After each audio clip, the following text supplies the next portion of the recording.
2025 সালের এসএসসি ছিল অনেকের জন্য হতাশার, কারণ 83% থেকে পাশের হার নেমে এসেছে 68%। অনেকে চোখ মুছে ফেলেছে, অনেকেই ভেঙে পড়েছে। কিন্তু এই ভয়ঙ্কর পরিসংখ্যানের মাঝে দুটি নাম জ্বলজ্বল করে উঠেছে, নিবিড় ও শাফিন।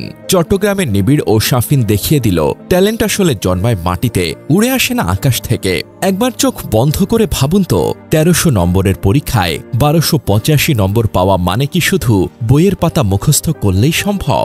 না, এটা সম্ভব প্রতিদিন ঘন্টার পর ঘন্টা লড়াই, ঘুমহীন রাত, নিজেকে গুড়িয়ে দিয়ে নিজেকে গড়ার এক দুর্দান্ত যাত্রা। আর এই যাত্রার দুই নায়ক নিবিড় কর্মকার ও শাফিন ইলহান, দুজনেই চট্টগ্রামের গর্ব, বাংলাদেশের নতুন আশার আলো। অভিনন্দন নিবিড় ও শাফিন, তোমরা যদি আকাশ ছোঁয়ার স্বপ্ন দেখো, এই দেশ তোমাদের টানা হবে। জানা যায় 2025 সালের এসএসসি পরীক্ষায় চট্টগ্রামের নাসিরাবাদ সরকারি বালিকা উচ্চ বিদ্যালয়ের নিবিড় কর্মকার নামের এই মেধাবী শিক্ষার্থী পেয়েছেন 1300 নম্বরের মধ্যে 1285 নম্বর। হ্যাঁ, মাত্র 15 নম্বর বাদ। নিবিড় শুধু পড়াশোনায় নয়, গণিত অলিম্পিয়াড থেকে শুরু করে বিতর্ক বিজ্ঞানভিত্তিক প্রতিযোগিতা সবখানেই ছিল তার দুটি। যার চোখে ছিল লক্ষ্যে পৌঁছানোর আগুন, আর পেছনে ছিল হাজারো ত্যাগ। তার শিক্ষকরা বলেন, নিবিড় কোনোদিন মুখস্থ করত না, সে বুঝে বুঝে পড়ত, বিশ্লেষণ করত, প্রশ্ন করত, ভুল স্বীকার করত। এটাই তার জয়ের রহস্য। অন্যদিকে চট্টগ্রাম কলেজিয়েট স্কুলের আর এক বিষয় শাফিন ইলহান 1300 নম্বরের মধ্যে পেয়েছেন 1273 নম্বর। প্রতিটি বিষয় পারফেকশন। তার সাফল্য একদিকে যেমন তার নিজের, তেমনি স্কুল, পরিবার ও পুরো চট্টগ্রামের সম্মিলিত অর্জন।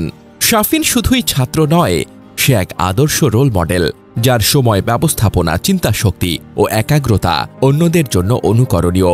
এবারের এসএসসিতে গড় পাশের হার যেখানে কমেছে 15%, সেখানে এই দুই শিক্ষার্থী শুধুমাত্র নিজেদের জায়গা ধরে রাখেননি, তারা দেশের শীর্ষস্থান দুটো দখল করে দেখিয়ে দিয়েছেন।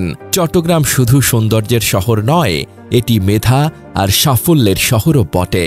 নাসিরাবাদ সরকারি বালক উচ্চ বিদ্যালয় ও কলেজিয়েট স্কুল দুটি প্রতিষ্ঠানই শিক্ষায় অনন্য উদাহরণ। তাদের শিক্ষক কোচিং নয়, আদর্শ তৈরি করেন।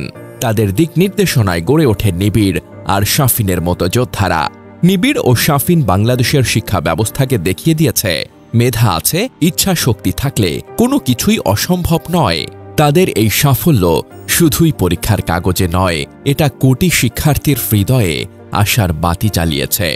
জানা যায়, দেশের 9টি সাধারণ শিক্ষা বোর্ডের অধীনে এবছরের এসএসসি পরীক্ষার ফলাফল সাম্প্রতিক বছরগুলোর মধ্যে খারাপ হয়েছে। গড় পাশের হার ও ফলাফলের সর্বোচ্চ সূচক জিপিএ 5 সবই কমেছে।